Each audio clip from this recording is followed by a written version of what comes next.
excellence. Beauty. I bet you've never heard anybody stand in front of you and talk about beauty as such. I do this all the time. I'm a philosopher. It's amazing what I can get away with. I mean, I was on one speaking tour once, and I called my wife from a hotel in Boston where I'm going later today. And I called her and I said, because she never knows, what I'm speaking on to any particular group. I said, and I had to tell her about this specific group, though. I called her. I said, you won't believe it. In 30 minutes, I'm going to stand in front of 3,000 plastic surgeons and talk about beauty. And she laughed and she said, get estimates, is what she said. And I said, what are you talking about? You look great. And she said, I'm not talking about me, Einstein. We keep each other humble at our house. Beauty. Just like we need truth, we need beauty. I want to tell y'all something.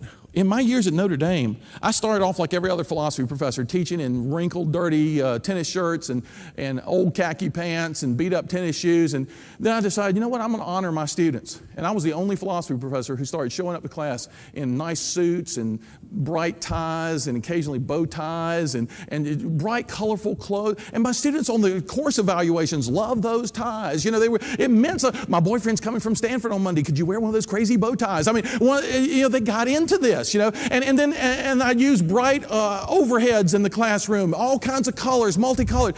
I'd play music before exams. 400 freshmen, they come into the auditorium for their first of 3 exams. The first, they walk into this huge room. I'd have the song "Don't Worry, Be Happy" playing over the loudspeakers. And then the second exam, I'd have Stevie Ray Vaughan, "Caught in the Crossfire."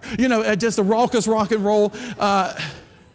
My last year of teaching full time, the students in Philosophy 101 didn't do too well on their first exam. That was the class, by the way, that gave rise to one of my recent books, Philosophy for Dummies. They didn't do too well on their first exam. So the second exam, I knew they were going to stay up too late the night before studying. They were going to come in worried. They were going to come in nervous. They entered the library auditorium. Don't Worry, Be Happy had been played the first exam. They didn't know what was going to be the second. Stevie Ray Vaughan, "Caught in the Crossfire." They were tapping their pencils in their books. They sat down. I could tell they were energized, but they were still worried. So I prepared a surprise for these folks. The freshmen sat there. The song ended. I didn't pass out the exams. I stood with 12 teaching assistants in the front of the room, and we held the exams. 5 seconds of silence. 10 seconds. What's he doing? What's he doing?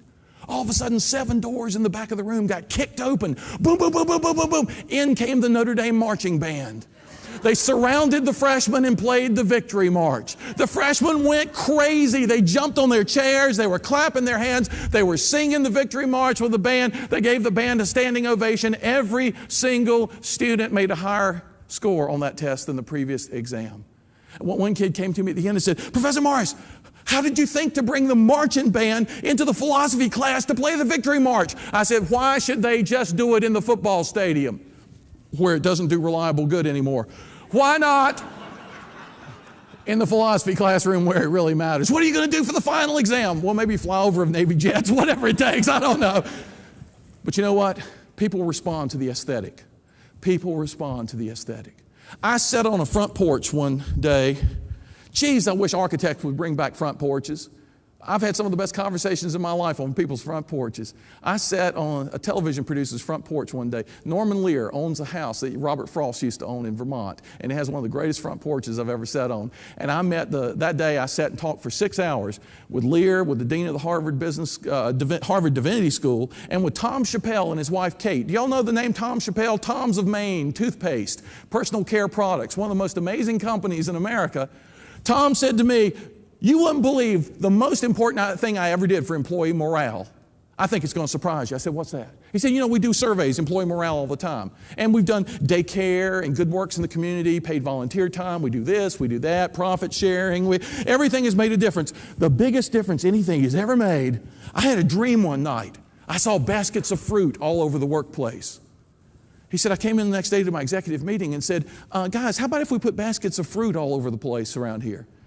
I had a dream last night," and they know he's kind of an interesting, different kind of entrepreneur. They say, "Oh, really? You had a dream? What's this all about?" I don't know. I think if people get hungry during the day, they can have an apple, a banana, grapes, whatever. If they're not hungry, they'll just see these beautiful baskets of fruit, and that'll make them feel better.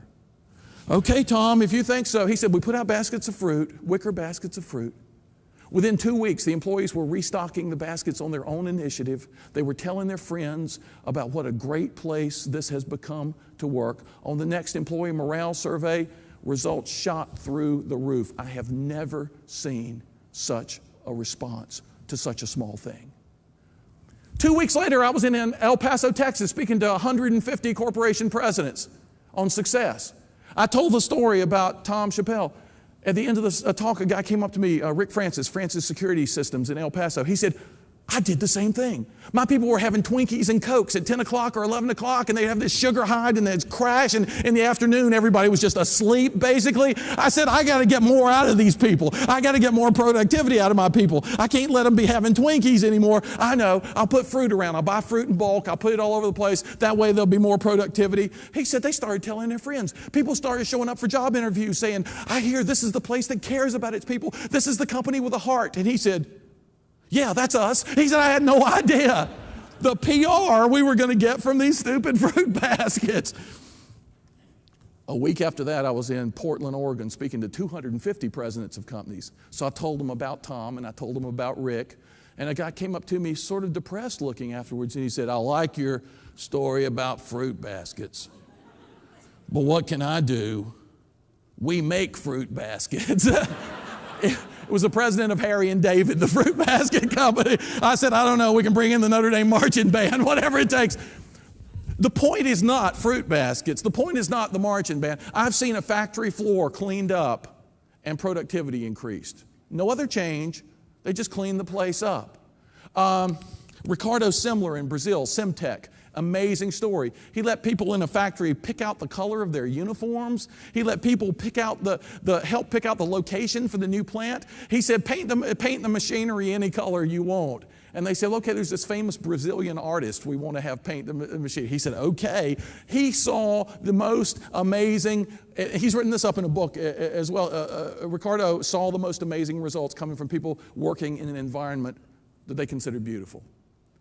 In a Dilbertized world, we've come to realize more and more how those little doses, little dashes of aesthetics can make a huge difference. But you know what? I would leave y'all with the wrong impression if you thought that the aesthetic and beauty was about what you see and what you hear.